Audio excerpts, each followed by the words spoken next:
Hi friends, welcome back to Anusha kitchen. ఈరోజు నేను మీకైతే గ్రేవీ చికెన్ కర్రీ ఎలా చేసుకోవాలో చూపిస్తాను. ఫస్ట్ అయితే నేను చికెన్ బాయిల్ చేసుకున్నా. ఉప్పు, కారం, పసుపు వేసుకొని చక్కగా బాయిల్ చేసి పెట్టుకున్నాను.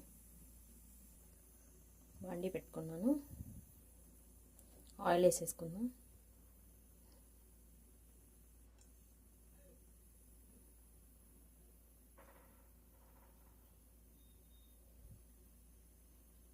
ఆయిల్ హీట్ అయితే మనకు వచ్చి ఆయిల్ హీట్ అయింది. ఆనియన్స్ వేసుకుందాం.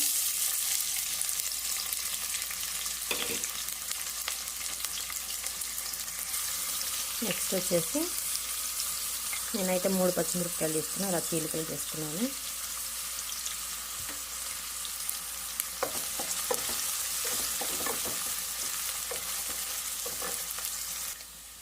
కరివేపాకు వేసుకుందాం.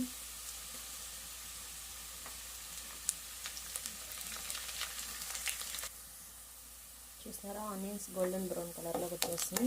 ఇప్పుడు మనం అల్లం వెల్లుల్లి పేస్ట్ వేసుకుందాం.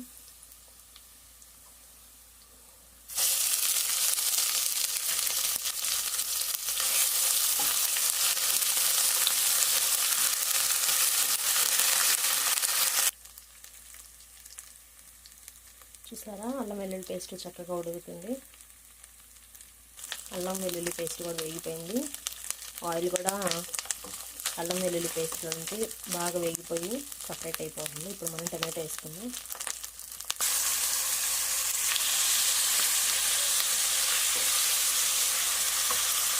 ఆల్రెడీ మనం బాయిల్ అయ్యేటప్పుడు కారం, పసుపు, ఉప్పు వేసుకున్నాం కాబట్టి ఇప్పుడు మనం చూసుకొని టమాటాల్లో వేసుకోవాలి. ఎందుకంటే టమాటాలు ఉడకాలి కాబట్టి కొంచెమైనా మనం వేయాలన్నమాట ఉప్పు. ఇప్పుడు చూసుకొని మనం వేసుకున్నాం. కొంచెం పసుపు కూడా వేసుకున్నాం. ఇప్పుడు పసుపు చూసుకొని ఉప్పు వేసుకున్నాం. బాగా టమాటాలు మగ్గిపోవాలి. అప్పుడు కారం వేసుకున్నాం లైట్గా చూసుకొని. నెక్స్ట్ చికెన్ వేద్దాం. ఈజీగా అయిపోతుంది ఇలా ప్రాసెస్ అయితే. టమాటాలు చక్కగా ఉడికిపోయినాయి. ఇప్పుడు దీంట్లో మనం చికెన్ వేసుకోవటమే. ఇప్పుడైతే కారం వేసుకున్నాం. టమాటాలు చక్కగా ఉడికిపోయినాయి.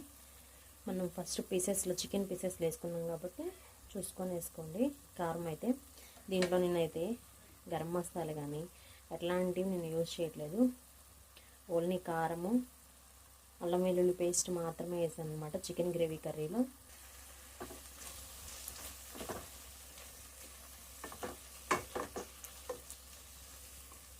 ఇదిగోండి చికెన్ వేసేసాం. ఒక 2 మినిట్స్ మనం మూత పెట్టుకొని ఉడికించుకుంటే కారం అంతా కలిసిపోతుంది అనమాట. ఎంతో టేస్టీగా చికెన్ గ్రేవీ కర్రీ రెడీ అయిపోతుంది. ఫైనల్గా కొత్తిమీర వేసుకుందాము.